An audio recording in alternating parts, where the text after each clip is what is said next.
तो कभी सोचा है कि आपका कंप्यूटर या फोन चीजों को याद कैसे रखता है? इसका जवाब छिपा है डिजिटल इलेक्ट्रॉनिक्स की दुनिया में एक बहुत ही जरूरी कॉन्सेप्ट के अंदर, और वो है सीक्वेंशियल सर्किट्स। तो चलिए आज इसी को एकदम सिंपल तरीके से समझते हैं। तो सवाल ये उठता है, आखिर ये डिजिटल सिस्टम्स चीजें याद रखते कैसे हैं? चाहे वो आपके कंप्यूटर की रैम हो या फोन का प्रोसेसर, इन सब के पीछे का जो राज है ना, वो इन्हीं सीक्वेंशियल सर्किट्स में छिपा है। तो चलिए इस पहेली को सुलझाते हैं। अच्छा, इसको समझने के लिए ना पहले दो तरह के सर्किट्स का फर्क जानना बहुत जरूरी है। पहले होते हैं कॉम्बिनेशनल सर्किट्स। ये बहुत पावरफुल होते हैं, पर इनकी एक ही दिक्कत है, ये भुलक्कड़ होते हैं। मतलब इनका आउटपुट सिर्फ उसी पल के इनपुट पर डिपेंड करता है। और फिर आते हैं हमारे सीक्वेंशियल सर्किट्स, जिनके पास होती है मेमोरी।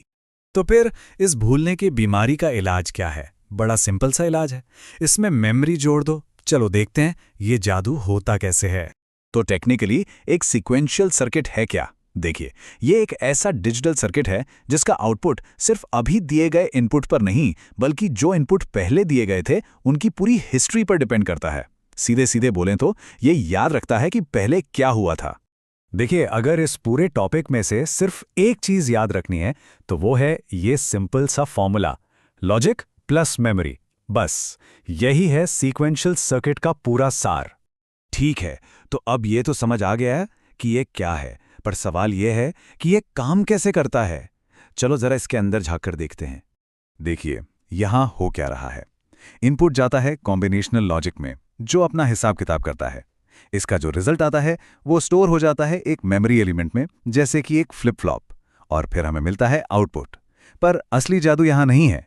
असली जादू है ये फीडबैक लूप। देख रहे हैं, मेमोरी एलिमेंट का आउटपुट घूमकर वापस लॉजिक सर्किट में जा रहा है, और यही वो लूप है जो सर्किट को उसकी पिछली स्टेट याद रखने में मदद करता है। तो इस पूरे सिस्टम में मोटे तौर पर तीन मेन खिलाड़ी हैं। पहला फ्लिप फ्लॉप या लैच, जो समझ लीजिए मेमोरी का सबसे छोटा टुकड़ा है। दूसरा क्लॉक सिग्नल, जो बताता है कि कब स्टेट को बदलना है। और तीसरा कॉम्बिनेशनल लॉजिक, जो असली कैलकुलेशन करता है। तो क्या सारे सीक्वेंशियल सर्किट्स एक जैसे ही होते हैं? बिल्कुल नहीं। इन्हें हम मेनली दो टाइप में बांट सकते हैं, और ये बंटवारा इस बात पर होता है कि उनकी टाइमिंग को कंट्रोल कैसे किया जाता है। जो सिंक्रोनस सर्किट होते हैं ना, वो एक ऑर्केस्ट्रा की तरह है। वहां एक कंडक्टर होता है, यानी क्लॉक सिग्नल, और सब कुछ उसी की ताल पर होता है। इससे सिस्टम स्टेबल और भरोसेमंद बनता है। और दूसरी तरफ है एसिंक्रोनस सर्किट। ये एक जैज बैंड की तरह है, कोई कंडक्टर नहीं, सब अपने हिसाब से चलते हैं। हाँ, ये तेज होते हैं, फ्लेक्सिबल होते हैं, पर इनको एक साथ काम करवाना बहुत मुश्किल काम है। ठीक है, ये सब थ्योरी तो बहुत अच्छी है, पर इसका हमारी रोज की जिंदगी से क्या लेना देना? चलिए देखते हैं कि मॉडर्न टेक्नोलॉजी में इसकी अहमियत क्या है।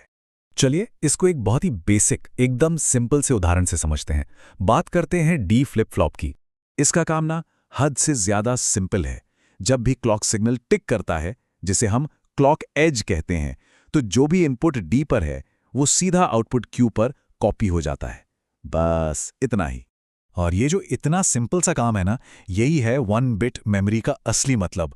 जो भी इनपुट आया वो अगली क्लॉक आने तक स्टोर हो गया, उसे याद रखा गया। समझ लीजिए ये डिजिटल मेमोरी का सबसे छोटा एटम है।